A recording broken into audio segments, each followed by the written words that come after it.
Jules Jean-Pierre, and I'm the co-host of Intake. And with me today, I have Brittany Harmon. She is a board-certified music therapist. And Brittany and I are going to have a discussion about music therapy and how that can assist with depression. So welcome, Brittany. Thank you. So right from the start, why don't you tell us, what is music therapy? I could give you the fancy long, you can go to the American Music Therapy Association. They have a website for the fancy definition, long drawn out, but ain't nobody got time for that. So I'll just give you what I say in a nutshell. It's the use of music interventions, passive and active, to bring about physical, mental, and emotional health. And if you go on YouTube, you can find videos where people can put in music therapy for depression. And come up with some calm, ethereal sounding music in the background. But music therapy, clinical music therapy, is a lot more than that. So it's actually with a board certified music therapist. You're working with that person on mental, physical, emotional health. We're working to promote that and also to improve that. How would you say that music therapy helps to address depression? So a lot of people have told me, I've worked a lot in mental health, and so people go, I'm dying without my music. So there's something about connection that I think is really important when we talk about mental health, that music somehow seems to do. So I've had a lot of people say, I can relate to what this person is describing in their music. So I think that's really powerful for a lot of people to know that they're not alone. I've had some people say it takes me away to a very happy place, because music and memory and the brain are connected. That area of the brain lights up. Music is something I also call a mood regulating substance. And so another area of the brain that's associated with different feelings and emotions, when we're listening to music, it's connected to that. And so it can take us to a happy place or a scary place. It just depends on a couple of factors. But a lot of times people will have associations with music. Because it's something that's rewarding, neurotransmitters are shooting on dopamine, those feel-good chemicals. So we're actually fighting some symptoms of depression. I'll tell my patients a lot of times that when we listen to music that we enjoy, we can connect with, first of all, that's just powerful in itself. Because so often with depression, it is isolating. Can you tell the viewers what it's like in a music therapy session? Like, what type of techniques are used in that therapeutic session? In my experiences, I've had people come in kind of like guarded, like, what in the world is this? I've never heard of it before. So it depends on if it's an individual or a group session. I try to make the sessions individualized, and so it's a little bit easier in an individual session. But it's also possible. A lot of positive results have been shown in research with group sessions. So we usually start off with building rapport. I might introduce myself. And sometimes I introduce myself through song, because I'm just that special. I'm that person. And the song usually talks about what music therapy is and what we're going to do. I'm not there to judge you for your singing ability. I'm not Simon Cowell. It's a lot about self-expression. It's not about you being able to sing or play well, but it's about using the music for you to get well. And so I see people, they can breathe a little bit. So during a session, after the introduction, kind of giving them an idea of what's going to happen, we go into a variety of different exercises, interventions. And the main one that I use right now is like music listening, lyric analysis. So I'm looking at pieces of music that deal with issues that people who struggle with depression face. I use a lot of Linkin Park, Chester Bennington, because he's popular with the clients that I work with. And so a lot of the stuff he's saying is real. Kid Cudi, I work with a lot of younger patients, so they'll know Kid Cudi. The Sound of Silence by Disturbed is another one that I've had some people come and bring to group. I want them to bring music that means something to them, because that's what makes it more powerful. So we'll listen as a group, and then afterwards kind of see where the clients are, because you never know what kind of emotions come up from listening to a piece of music. So are there pieces that stand out? Was something triggered in you while you were listening? Because some of that stuff that might be related to the depression might surface. And because I'm there with them, we can process what's going on. So instead of just being alone, I think that's one of the powerful things, is that there is someone to kind of guide, work on coping skills, discuss those things that have been buried sometimes. So a lot of music listening and discussion afterwards. My clients tend to like that a lot. But depending on the group, I have some groups, they won't talk at all, really. Some of them, they're a little bit more active. So we might do some group drumming. I like to bring drums to a group. And one of the powerful things about drumming is that it does foster connection. So I might have them drum. What does depression sound like to you? Or can we drum a journey from depression to where you want to get to? In therapy, it's called ISO principle. So we might start, I'm not going to start a session if you're struggling with depression with a because I'm happy, like that's too much. So we'll start where they are, and eventually get to where they're wanting to get. Another activity that goes along with that is having individuals bring in songs that represent maybe their darkest times. What are songs that relate to that? And then gradually finding songs that move along the continuum to songs that are more hopeful. So we'll create a playlist where it started from the bottom, like Drake says, starts from the bottom. Threw that one in there for you. But then it gradually gets to where we want a desired mood state. Sometimes we're dancing, exercise is good. Songwriting, sometimes I have rappers in the group, and songwriting is actually really simple. I guide them, so they're usually pretty impressed that, oh my gosh, I can't believe you came up with that. But it's a way to express what's going on. So I would say catharsis. And I could go on and on and on about different techniques that we use.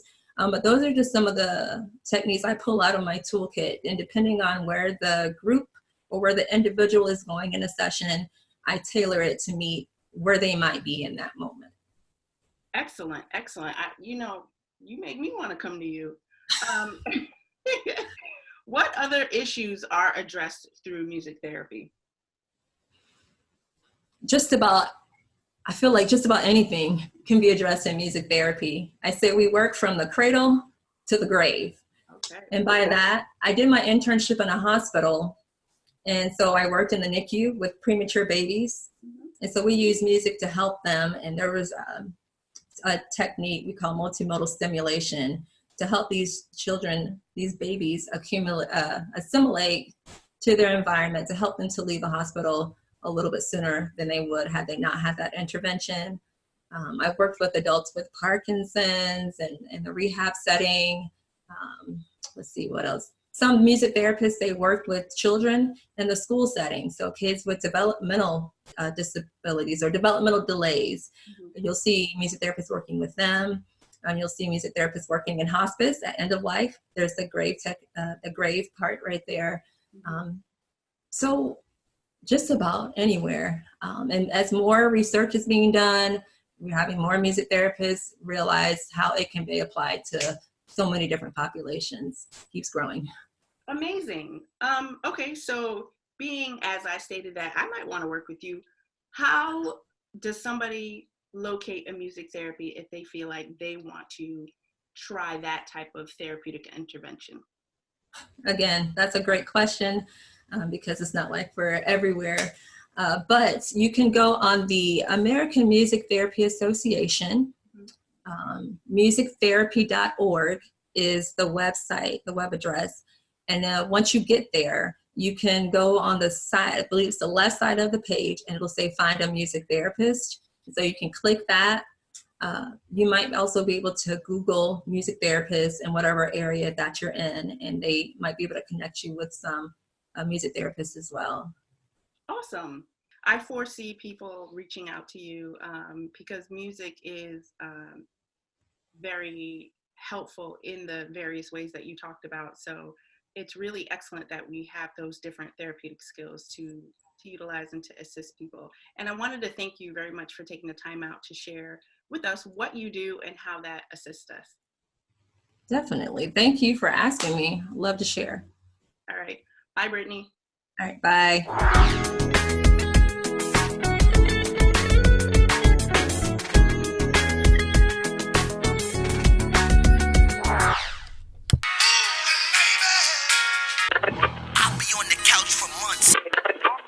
So when did you figure out she's your soulmate? Just now. God, don't leave me! Good God! I've been running my whole life. Running from love. What do you mean you're not in love with me? I'm pregnant. I always kept running. How the hell was she gonna ever catch up to me? So what do you propose I do? Hell, I go see her. What if she doesn't want to see me? What's the worst you can lose? You've already lost everything. I see that you're, broke down. I'm lost! Get a hold of yourself, man. Makes you think I'm in love. I don't know anybody that hitchhiked halfway across country just for a whole lot of like. Man, I forgot that memory. Because I didn't need you back then. And because? Because I was in love. Love? Love's a four-letter word. He ain't my father. So, you know? Know what? Don't ask what you can't handle. When you coming home, Dad? Son, I don't know when. But we'll get together then. You know, we'll have a good time then. I need you to forgive that 10-year-old boy. I'd walk 1,000 miles for love. It'd take you at least 3.5 months just to get to the state border of love. Wow. What? Man, I thought I was scared of love. Are you all right, son? Unc, you ever been in love? You're talking about the one who got away. I still dream about her. I don't have jack plan like a job or kids or a wife. All I have is this knife. I'm so tired of your depression. Our depression? Well, with all this scar tissue, I've just become numb. Everybody gets scars. It's the only way you actually know you're alive. How'd you get so smart, Bill? I have lots of scars. Babe, are we dating? Why do I always question myself? Boo to you too, hater. Hell, I'm gonna go see her. You're gonna go see her. It's the only way to find me.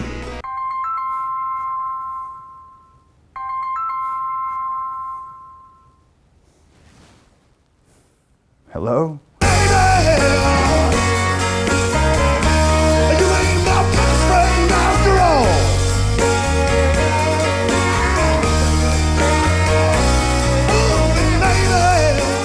Welcome back to Intake. We're still here with Mr. Chad Hendricks, but before we continue with Chad, we just watched an interview and I found it interesting that art therapy is now beginning to be an evidence-based treatment for depression. And what it does is it helps to create new thoughts, emotions, and behaviors in both children and adults. And one thing that we talked about during a break is just, it's a very basic thing, but it's beautiful. It actually just kind of gets you out of your own head. Art therapy, it allows more of a subconscious to come up and to be expressed, because it gets all the thoughts, because it's a tactile, creative, like sometimes a full body experience, depending on what you're doing to be creative. Well, what I would say is that it allows the imagination to flow, and that's something that, depending on your background, or even like within the school systems now, you know, kids aren't allowed to have their imaginations flow. We've talked about coping skills as well. And one of the things that I like to highlight with individuals that I work with is that there are different types of coping skills for different types of people. And you had said it, that it's more tactile. And I know myself, I'm more of a tactile kinesthetic learner. So reading a book is not going to work for me. Journaling is not going to work for me. Deep breathing does not work for me. But anything that I can do with my hands, anything that I can get into, grounding, that works for me. And so it really makes sense that art therapy in its creative modality would be very helpful for not only kids, but for individuals like me. And so, Mr. Chad, now that we're talking about this whole creative mode, how does your creativity with filming, how does that help you cope? It gives the mind some point of attention. It gives me an end goal. It gives me that lottery ticket, you know, that you can't win if you don't play. Fantasy, the possibilities instead of the 9 to 5. It allows me to be clever, to be sarcastic, to just play God, if you will. Pick a character, any character, and move them and have them do this and walk in a gas station and call her, and it just frees up the mind of all the doubt and the clutter. Nice. So creativity is a great tool for coping, not with just depression, but as a coping skill altogether for those who enjoy being creative. One thing I want to go back to, because when we were on break, you guys were having this awesome conversation, right? And Shauna, you mentioned how important it is to just get out when you have depression. Absolutely. Absolutely. No, and we were having this conversation, and I was impressed by you did it on your own. That you went out there and got the self-help books. That was you doing that for yourself. The journaling, which is a really difficult thing to get people to learn to get to do, you started doing that as your own process and getting out what was stuck on the inside. And I just think that is very impressive that you were able to just do all that on your own. I appreciate it. And if I'm really going back to where it started, even on the writing side, breakup poetry, college, I needed to take two lit classes to get my BA at UNF, so we had to write a book for a fourth grader. We all went to an elementary school, and we all kind of got pushed a fourth grader toward us, and so I wrote something clever that turned into like a Dr. Seuss type of kids book that I got an A on, and so that made me feel like, wow, well, maybe I'm pretty good. And I'm going through a breakup. Well, I'm just staring in the mirror, looking back at me. Who's this skinny punk weighing $160? Sometimes I don't really know who I am. Sometimes I'm top sirloin. Other days I'm just Spam, meat in the can. But who's holding the key? So I mean, there's things that just kind of, things always tie together. You can find a job from 30 years ago you did that you apply now to something. So it all ties in. But I think if I'm really being open to where a lot of depression comes from, is that helplessness, that hopelessness. When it feels like like Superman died, when it feels like your mom just had to go to the doctor, to the hospital, almost Baker acted, but was willing to go. So when somebody that big in your life has an illness or has a breakdown, Superman died, and so if it happened to her, who am I, So it's real easy to really just want to just check out when somebody in your immediate family goes through something that they can't do nothing about. I lost my mom, I found, there's a new version of her, but, some people aren't wired for heartbreak or for major things happen in their life, I think I lost her the minute her mom died, Which is so key, because we talked about that earlier, that a lot of people don't understand how significant their illnesses or mental illnesses have on the children around them. And it impacts them, and we often ignore that. But these, children take in these things, they take in these emotions, they take in all of this stuff, and it's very important that we become aware of this and even try to get them help dealing with whatever issue is going on, whether it's mom, dad, grandma, whomever. They need that help to just be able to deal with it. Process it at an appropriate level. Exactly. Who wants to aspire to anything when your mom doesn't know which way's up? It's tough. And I think with what you just described, just with me being a trauma specialist, that is trauma. Having somebody that you idolize get to a point where they're hurt and they can't be that superhuman, that is trauma for a child. I mean, having your mom almost Baker acted, is that what you said? That's very traumatic for a child. And I, all of this goes back to what we were talking about earlier, that we learn how to cope, we learn how to deal with things from our families.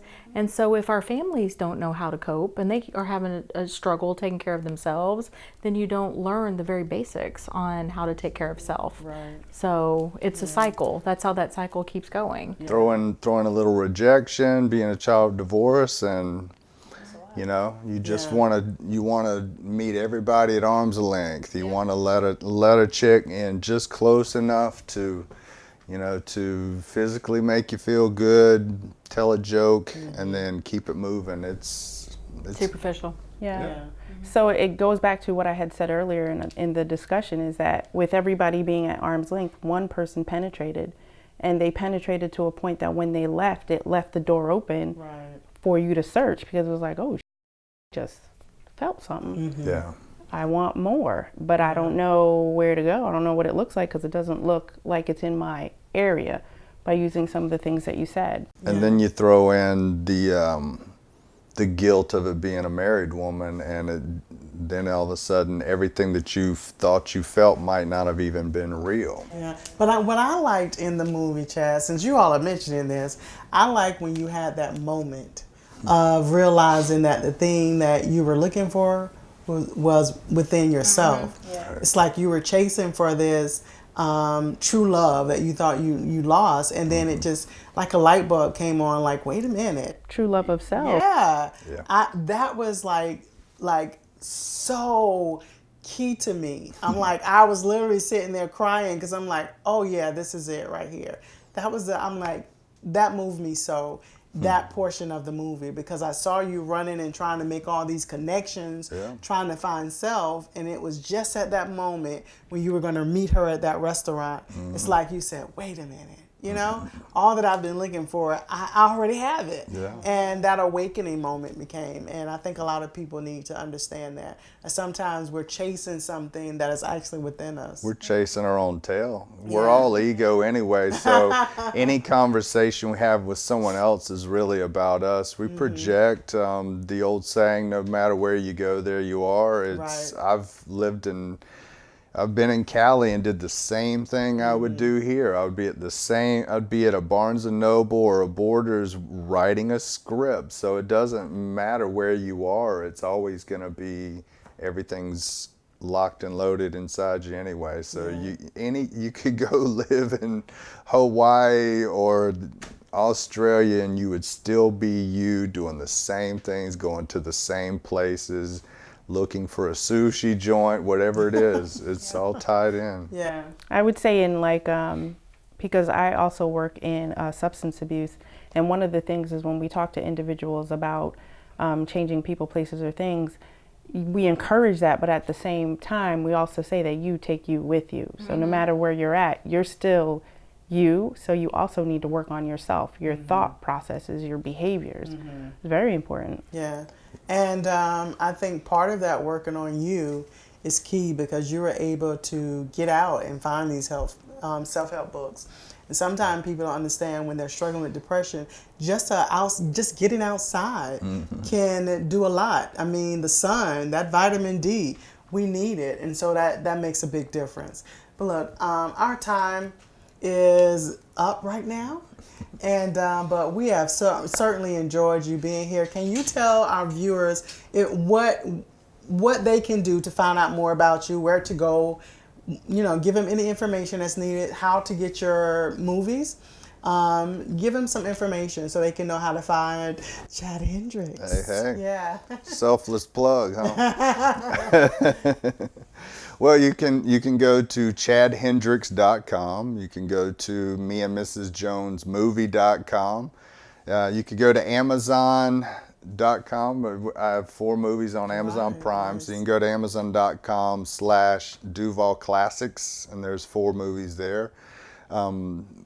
We're just getting started with the project on the side of film festivals and DVDs. You can buy a DVD on the website, and we'll send it in the mail and all that jazz. So just just blessed and trying to maintain positivity on a daily basis. Nice. Love to hear it.